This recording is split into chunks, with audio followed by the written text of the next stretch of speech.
Good morning, everybody. My name is Nicole Ela. I'm a second-year law student here at the university. I'm transitioning into law out of a career in aerospace, so technology policy is a topic that I'm very excited about. As Brad said, I am this year's symposium editor from the Colorado Technology Law Journal for this conference. That means it has been my great pleasure to work with the Silicon Flatiron staff, helping them where I can, and also working with the journal to put together a collection of articles that will build and further the conversation happening at this conference. We're very excited about that. So if you're enjoying the content today and you enjoy the content tomorrow, tune back in because that collection of articles will be published in our fall 2024 edition of the journal. So with that said, to get back to the great content of the day, it is my pleasure to announce our next speaker, Commissioner Ana Gomez. Commissioner Gomez was confirmed in 2023. She led the preparations for the U.S. delegation to the ITU World Radio Communications Conference and served as the Deputy Administrator for the NTIA. In addition to that, she's held a variety of positions in the FCC and has worked in private practice as a telecommunications attorney. With that wealth of technology policy experience, we are so excited to have her today to share some of that expertise. So with that, I'll hand it back over to our moderator, Professor Brad Bernthal, who will be conducting a fireside chat with Commissioner Gomez. Thank you. Good morning. How are we doing back there? All right, well, welcome back to Colorado Law and Silicon Flatirons. It is a treat to have you here. Would love to start in the area of spectrum issues, an area in which you've got deep expertise. And your experience, as Nicole just alluded to, includes serving as the United States lead to the World Radio Conference in Dubai. The theme of today's conference, in terms of international dimensions of tech policy, what lessons did you learn from having led the preparations and going to the WRC? Do you take away, and how do you expect that to inform some of the spectrum work you'll do at the FCC? Well, first of all, thank you so much for having me here. I think it's really difficult to follow that last session, which was very funny and dynamic. So I'm going to pander to the Silicon Flatirons audience and say happy upcoming birthday to Dale Hatfield. Hey.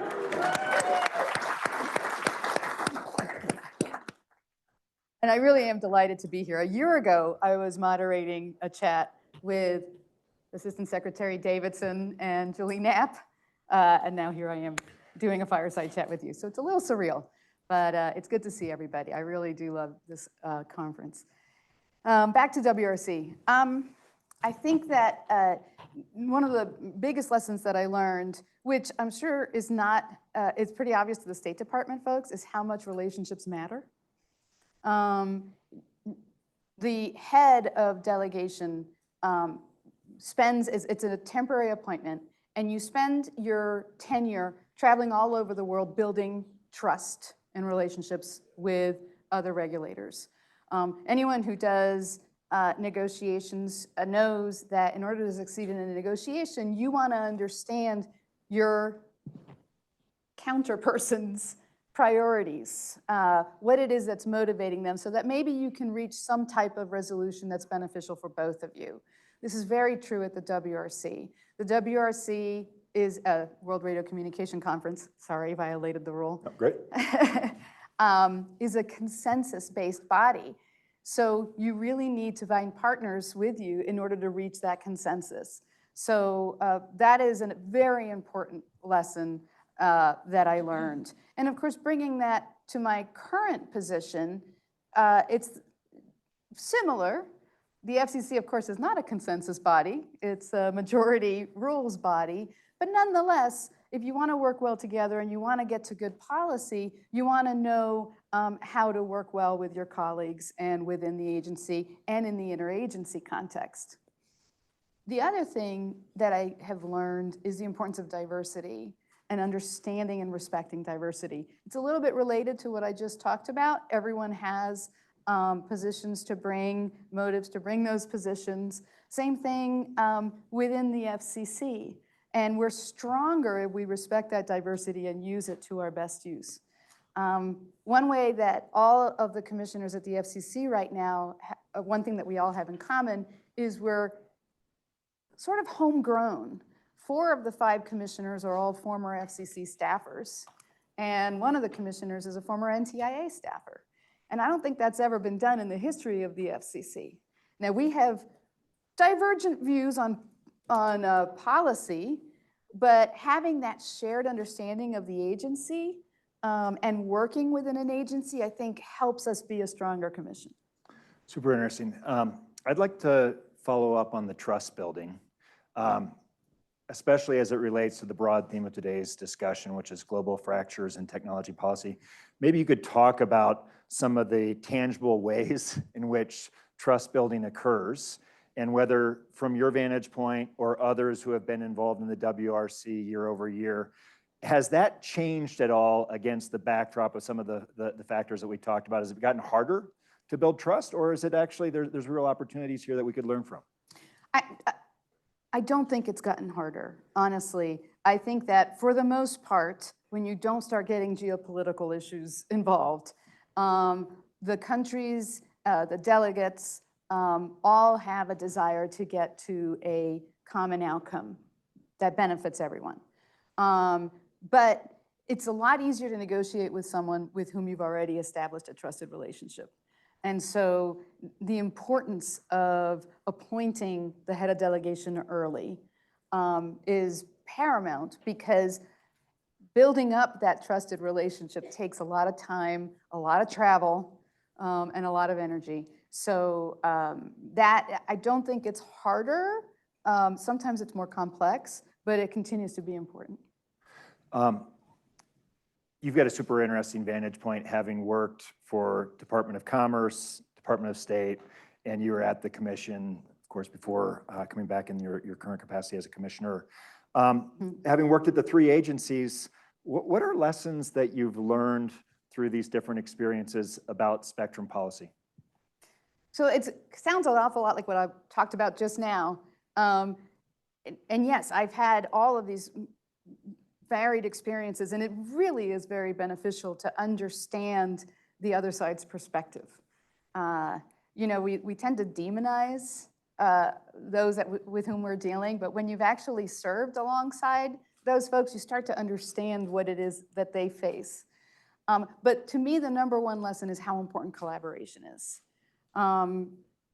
And I got to give NTIA and the White House a lot of credit in the world of spectrum policy, because putting out the spectrum strategy that addresses not just the need to identify additional spectrum, but also the need to ensure that we collaborate well and that we work together well so that we can come out with the best outcomes for all of the spectrum users is really important.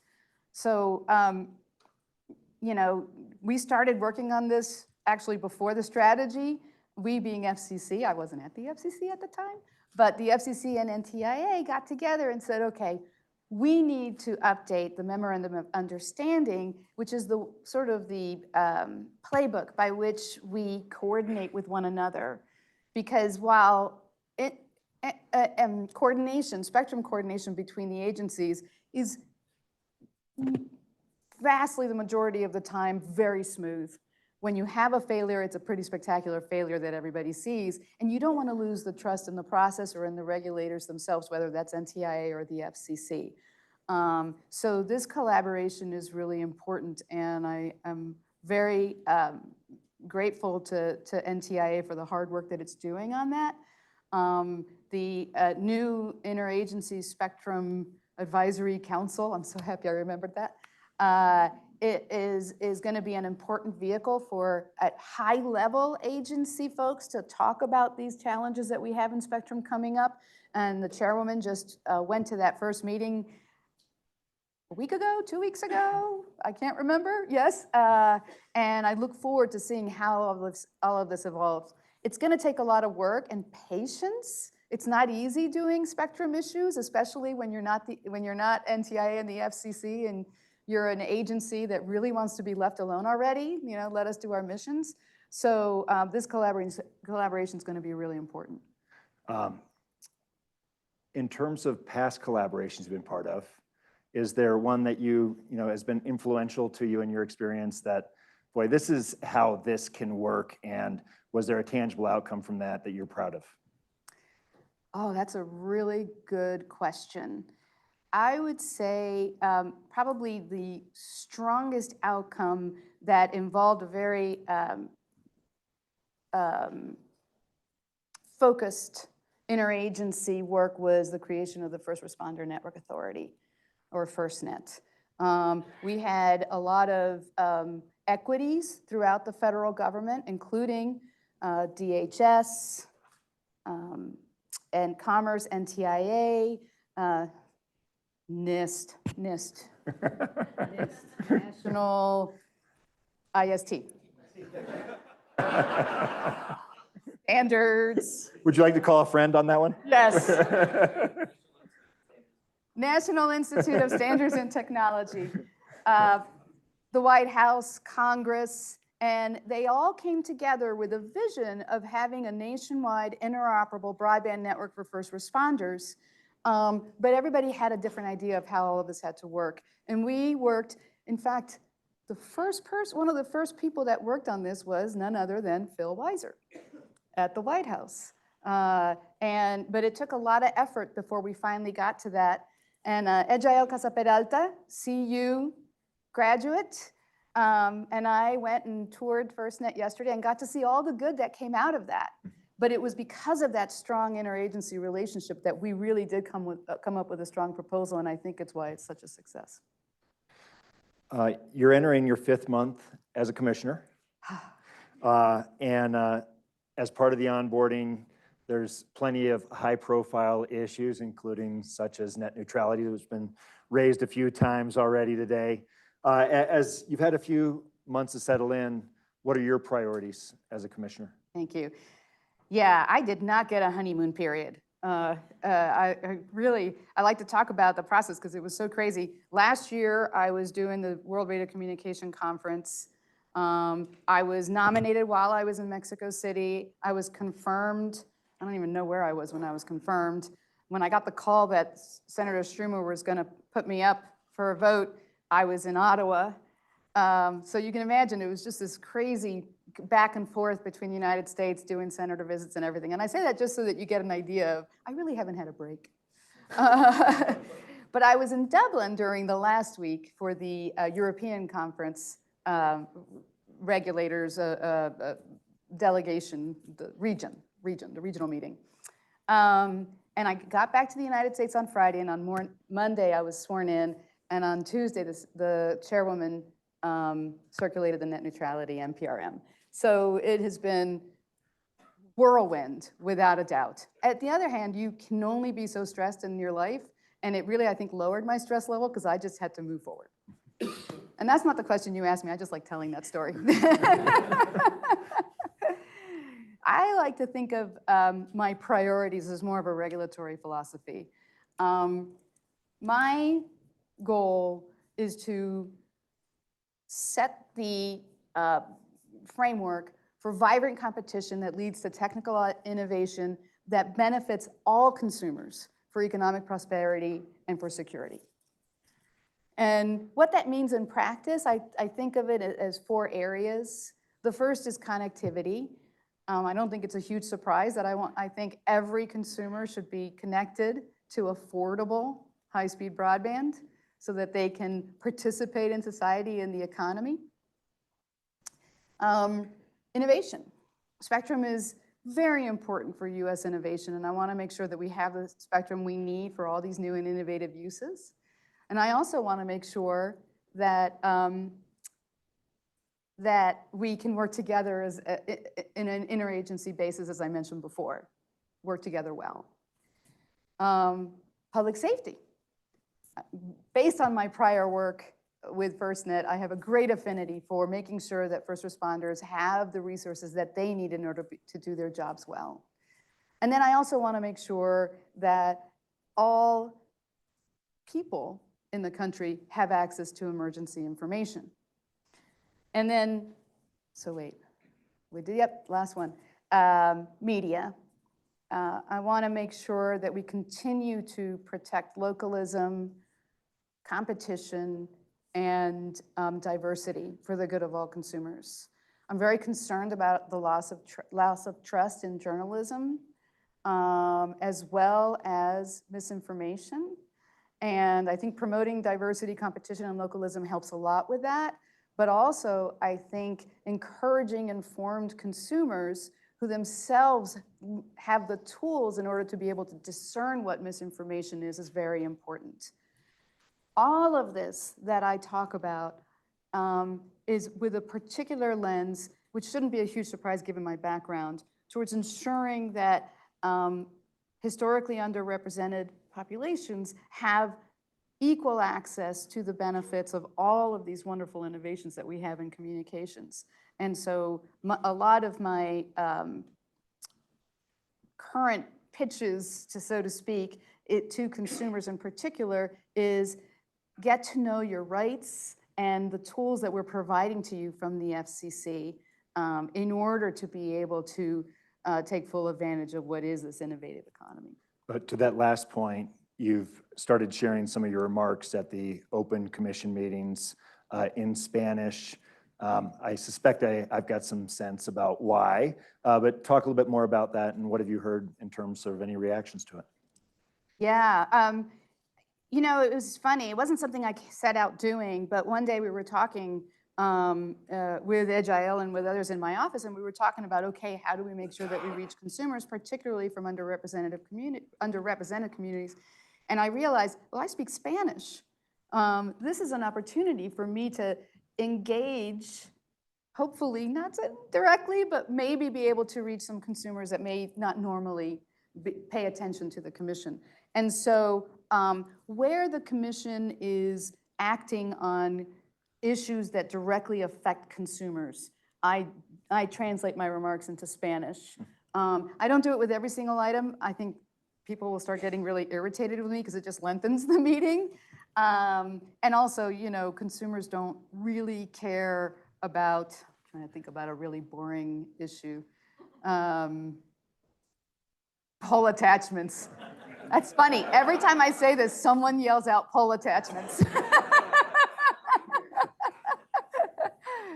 Pole attachments is one of the issues that I would not do remarks in Spanish. But my goal really is to empower consumers. And if I can reach them by speaking in Spanish, then I will do so.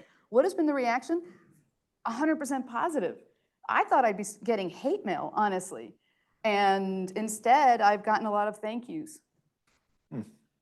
All right, well, I want to follow up on a couple of the things that you just highlighted, the regulatory philosophy, but then some of the issues that you prioritized. Let's start with the connectivity, and then I'd love to ask you a little bit more about media as well. So ACP, Affordable Connectivity Program, allowed millions of families across the country to be able to afford broadband service at home. The FCC has announced a wind down of the program.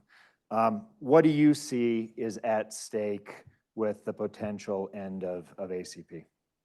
Thank you for that question. This is something that I'm so terribly concerned about. So as you mentioned, the Affordable Connectivity Program is a program that provides support to consumers to afford their broadband connections.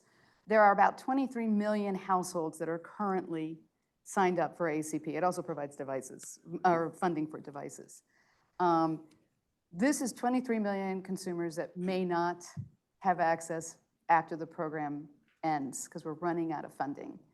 And what it means to them is that, like I said, their ability to fully participate in our current society, in our economy. Everything we do now is online. You apply to college, it's online. You apply for student loans, it's online. You apply for a job, it's online. It is, a lot of school is done online. A lot of remote work is done online. So it is very difficult for me to watch this program wind down, and I'm really, really, really, really hopeful that Congress will act on the bills that we have now to refund the program, bipartisan, so that we can continue this program for the good of all Americans. The other thing that really worries me about this is the loss of trust in the program and in government that's going to result. Because these households signed up for something that now is going to go away very suddenly. And they're not going to trust us if this gets refunded after it's taken away. Professor, you earlier talked about the once-in-a-generational opportunity around the BEAD program. Do you see ACP as a necessary complement to BEAD in terms of the ability to realize that ambition? Without a doubt. We can deploy all the broadband that we want, and I commend Secretary Davidson for the work that he's doing on that. But if we are going to miss a substantial portion of our population because they can't afford to use it, then we're losing a couple of opportunities. Not only is it just that it's a crying shame that they won't be able to connect, it also is going to affect the business case for some of these harder to reach areas where these consumers really need to have the support to be able to sign up for it. And we're going to have stranded investment. And that is not what we meant to do. So absolutely, it is an important component of the entire program. You mentioned your regulatory philosophy. How about your philosophy about the role of a commissioner on an issue like this where it's going to take congressional action? What do you see your role? Yeah. Well, first of all, I can't tell people to lobby Congress because that's illegal. But I see my role as providing the technical assistance to be able to help Congress see the importance of this program. And in doing so, I also want to look beyond just the effect on the consumers themselves. I also want to look on the effect of the economy as a whole. Because there are things that benefit the economy that are directly related to the access to high-speed broadband. Telehealth. Having access to telehealth lowers costs, healthcare costs, by about 23%. So if we lose, and there's a substantial portion, we did a survey, a substantial portion of the participants in the ACP program are rural and seniors. So you will see higher costs for Medicare and Medicaid. Employment. Having a broadband connection leads to more employment. So is the converse true? We'll see. There are studies that show that there are. And then I talked about the effect on BEAD and on the ability, particularly in rural and remote areas, to sustain a network that is in a very high cost area. So very important. Media was another priority that you highlighted. Some really challenging issues there, both related to disinformation from emerging technologies and AI, but also First Amendment considerations as well. What, in terms of the power of the commission, do you see as possible, and what paths forward there would you like to see the commission take? Yeah, no, you're absolutely right. First and foremost, we need to think about we need to respect the First Amendment and the First Amendment rights of broadcasters and others. So there's certain things that the commission can do and there's certain things that they can't. But promoting the localism, the diversity is a very large part of it. And then, like I said before, educating consumers, educating viewers and listeners and on how to spot misinformation, I think is very important, and we want to make sure that we continue to do that. There was a question earlier that sort of averted to this issue, which is security and privacy around use of consumer devices. That was a question that related to automobiles and information being collected. But broadly, wireless devices used on the go, in the car, at work. There's potential security risk to consumers there. What do you see the FCC doing to help protect consumers from potential security risks? Yeah, that was a really interesting question about the cars. I too would like to know how they're gathering some of that data. So this is very important, obviously, and I am a very mistrustful person when it comes to my use of devices and my data, because you never know, right? But one thing that the commission is doing that I think is really good is they have a notice of proposed rulemaking out on the creation of a cyber trust mark which is basically a public-private partnership with equipment manufacturers that would basically put a logo, kind of like an energy seal, on a device that shows that that device has been manufactured according to standards for good cyber practices. And then there'll be a QR code next to it in which consumers can get even more information about this particular device and how they do things to promote good cyber hygiene. I think it's a very good program. The manufacturers are very enthusiastic about it. Of course, it's all in the details of how it actually is done, and we're only at the NPRM stage. But I think this is a really good way to continue to encourage good cyber practices. And then also, once again, empower the consumers. And if it's successful, it will be almost a healthy marketing tool and a healthy competition tool to get us to a place where companies compete based on how secure they are. Super interesting to hear. Consumer education's come up several times during our interview. I think it's going to come up at preview later today as well in terms of educating consumers about, say, authenticity of content is another version. Feel free to pass on this, and I'm just getting going on it, but do you have a sense about what type of consumer education tends to work where, especially in an age where people are, often overwhelmed and it's hard for them to process information? Do you have a sense about like areas in which here's where consumer education can work, here's where it's a challenge, and here are some things that we've seen work? Any thoughts about that? Probably my biggest experience in my career with consumer education was during the digital television transition when the FCC, I was at NTIA, the FCC and the NTIA were working together to get the word out. Hey guys, you really need to either have a TV that is going to get these new signals, or you're going to have a converter box. And we had a coupon program that we could give it out. And it took a lot. And they're not a monolith, right? You have different ages, you have different experiences. So being able to reach consumers where they are is really important. Whether it's using influencers for those that are not in my generation, or maybe we have influences. I guess Tom Hanks is mine. To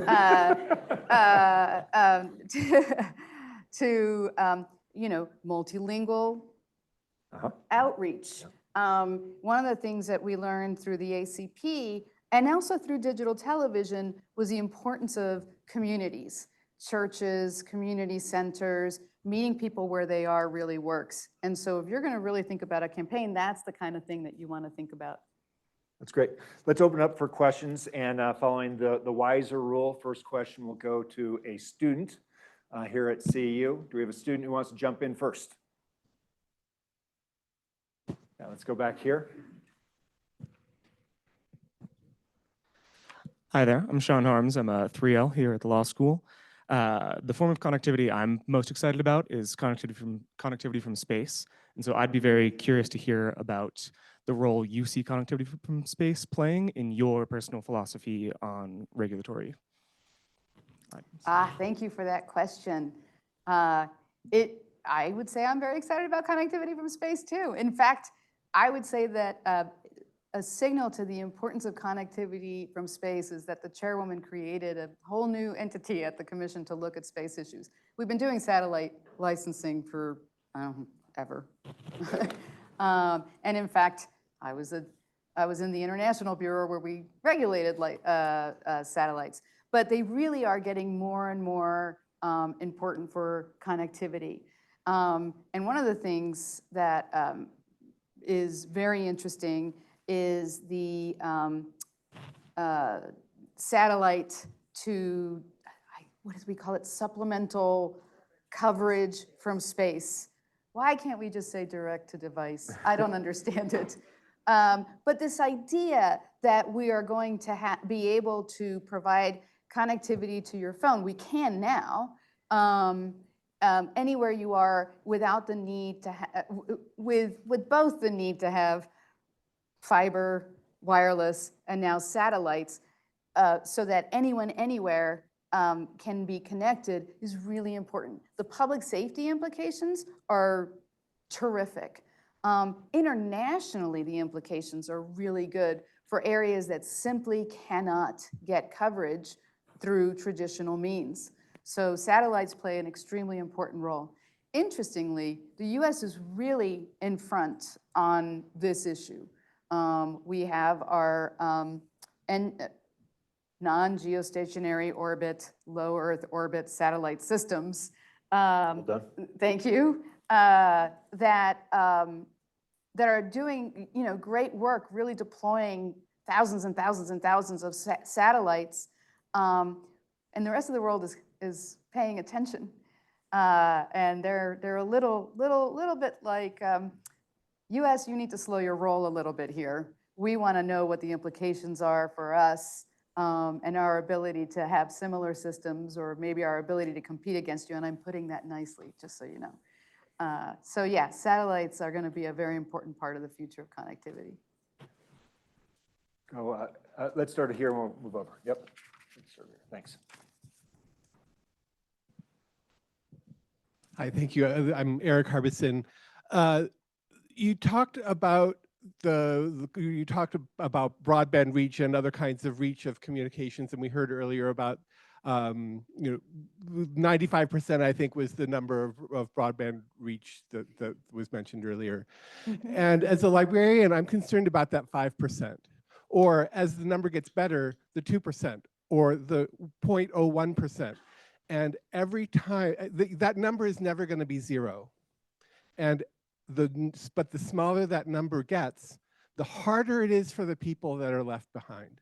So you mentioned meeting people where you are. How do you take care of the people who never will be caught up? How do you take care of them? Or is this a survival of the fittest and you just you don't? I mean, I heard talking about, well, you can't make people take something that's free, but I didn't have a cell phone until 2 years ago. I would be interested in hearing your comments on that. Yeah, first of all, I love my librarians. I love libraries. I'm a huge library user. Every time the libraries come and visit me, they love hearing that, but it's true. And the service that you provide is so amazing to every community, so thank you very much for what you do. I agree, at some point we're not going to be able to reach every single household and make them, but we need to think about, and this is something NTIA is very thoughtful about, and they do a lot of research about what is it exactly that's keeping those last few from connecting, from getting a device. And their data that they work very hard on and then they put out, and then other institutions use to do their own research, helps to inform what is it that is either motivating or not motivating consumers. And it changes over time. It used to be they didn't understand the value of it. And I think that's flipped. I'm not 100% sure, but that used to be a thing. They can't afford the device. They, I forget what the other ones are, but we need to understand that so that we can tailor either our regulatory activity, which is not something we can necessarily do, or our advocacy and our outreach so that we make sure that those populations are getting what they need. We've also done work on preventing digital discrimination. And this Congress ordered the FCC to adopt rules to prevent and eliminate discrimination in access to broadband internet access services. And that's something that we just adopted our rules, and hopefully what we will see is companies be very intentional in considering how their business decisions are impacting historically underrepresented populations. And so there's things we can do, and then there's outreach that we can do, and we have to make the whole work, hopefully, so that everybody has access to this important thing. My mother-in-law, who passed away last year, simply couldn't. She just couldn't use her device towards the end. Sometimes that just happens, but that shouldn't be, that makes sense. Others don't. Let's go here and then we'll come over. Yep. Hi, thank you. So one of the things, I'm a security and privacy researcher, and one of the things that's concerning me with devices is I purchase a device, whether it be a phone, a tablet, a laptop, or a car, and it has technology in it that I don't have control over. I have an Alexa-like service in my car that I cannot turn off. I have all new laptops, phones have cameras behind them in the center now, right? With LiDAR that you do not even get told about, that you can't control. You have massive amounts of telemetry being pulled from every device that create encrypted tunnels to your device so you can't even capture the traffic and dissect it and see what they're pulling from your device, whether it's biometric data, personal information, your microphone or camera being turned on, everything. And everything creates logs these days, right? So if I purchase a device, I mean, I'm happy to hear about the Cyber Trust Mark program, but I should have control over those types of devices. I should be informed that they're there. I should be able to turn them off. I'm having to employ third-party outside devices to control these things myself. And there's no way that any person without 20, 30 years of experience and PhDs would know how to do these things, right? And it's just very concerning to me, the amount and the fact that we don't have a national privacy policy that really thinks about people and consumers in every aspect so that we improve our society. Yes. So I guess regulating devices is my question on the FCC, right? Because the FTC is doing privacy infringement, but I mean, the FCC, do they look at devices and the technology they put in there and do they have a concern about giving people the control over those things? First of all, I'm very disturbed to hear about this central camera because I'm one of those people who puts a little piece of tape over the camera on the side. So I don't know what I'm going to do. I guess I'll have a little piece of tape in the middle of my device. Maybe a parasol or something. Yeah, yeah. There are limits to the FCC's jurisdiction. And we have direct jurisdiction from Congress to protect personal information. And we have some jurisdiction to consider trusted components, but I'm not sure we would be able to solve all of this issue through FCC regulations, which is why other agencies are so important. And also just education. Last time I get these articles, or I read these articles that say, here's how you protect your privacy when you're on Chrome. Go to all these different things, and then I have to go through, and I get really bored, and I say, okay, I'll go back to it later. Yeah, having the consumer trying to figure it out, that does sometimes feel like you need a PhD.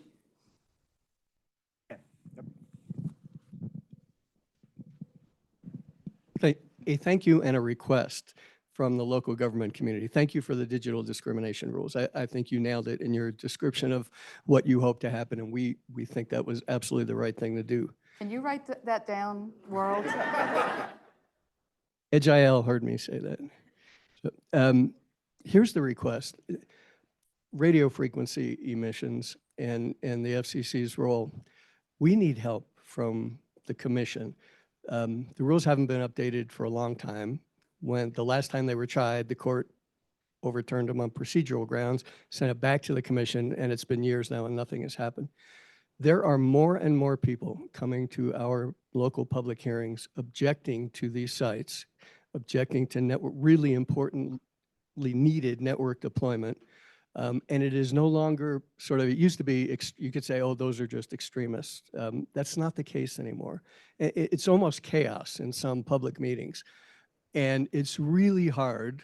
I'm usually in the role of explaining to mayors and council members and county commissioners, yeah, this is really important, but you have absolutely no role here. And it's the FCC's responsibility to set these rules. They haven't updated them in a long time. And gee, the last time they did it, the court threw them out and they haven't picked up on it yet. So I know there's new science out there because every now and then I talk to Professor Hatfield and his colleagues, and that just makes me want to urge the commission in a stronger way to please pick up on this. I think most local governments recognize the importance of increasing the facilities to deploy better, more robust networks, public safety uses and otherwise.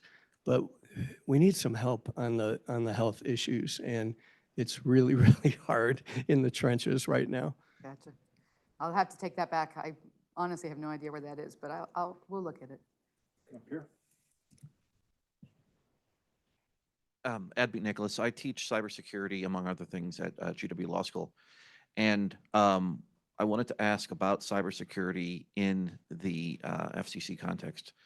The Chinese military and intelligence units are burrowed in deeply to our telecom network. They're trying to get in every day, and it's a cat and mouse of pushing them back out. So far, the FCC has really focused on kind of a co-regulatory approach with having a bunch of people from industry come together and set the standards for cybersecurity. Given the gravity of the threat, it strikes me that we don't have enough cybersecurity, that maybe there's a public good issue here, that industry coming together, they each want to protect their own network. That's not giving us enough cybersecurity to really repel a nation state force like the Chinese. Are you open to considering a more direct regulation of cybersecurity with the telecom carriers and not having it be so co-regulatory? Because it seems like they're running their own playbook right now. First of all, I went to GW Law, so very nice to meet you. So the FCC has done some work when it comes to having secure equipment in the networks. It's not perfect. Congress did pass a law that enabled us to move further with it, in which we can refund companies that take out that equipment and replace it. Unfortunately, we did not have enough money. And what's difficult about it is if we can't pay fully for it, it puts the companies in a very bad position if we prohibit them from having that equipment and yet they can't pay to replace it. So there's considerations in Congress to provide more money. We call it rip and replace funding, and that alone would be very helpful. You talk about standards. China has an absolute mission to dominate in the equipment market, dominate in 6G and 5G. They are flooding the standards bodies. So I don't think the FCC alone can necessarily counter that. This needs to be all hands on deck, and that's not just government. And especially with these industry-led standards bodies. We need more participation. It's resource intensive, I understand that. And one of the benefits of the way the US does policy is it is in partnership with stakeholders outside of government. And I think that makes us more innovative and more nimble to change. If you're a communist regime and everything is directed, there's less of an incentive to innovate if you're not following a particular dictate.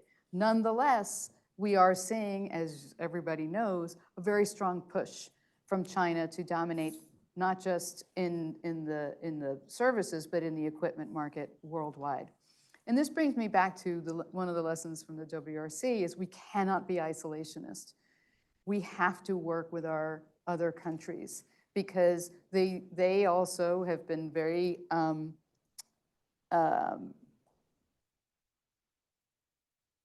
working very, very much to get into networks in developing countries and to gain their sympathies. And we need to be able to continue to also be supportive and to make sure that they understand the risks of using this type of equipment. I think you asked me if the FCC can regulate cybersecurity.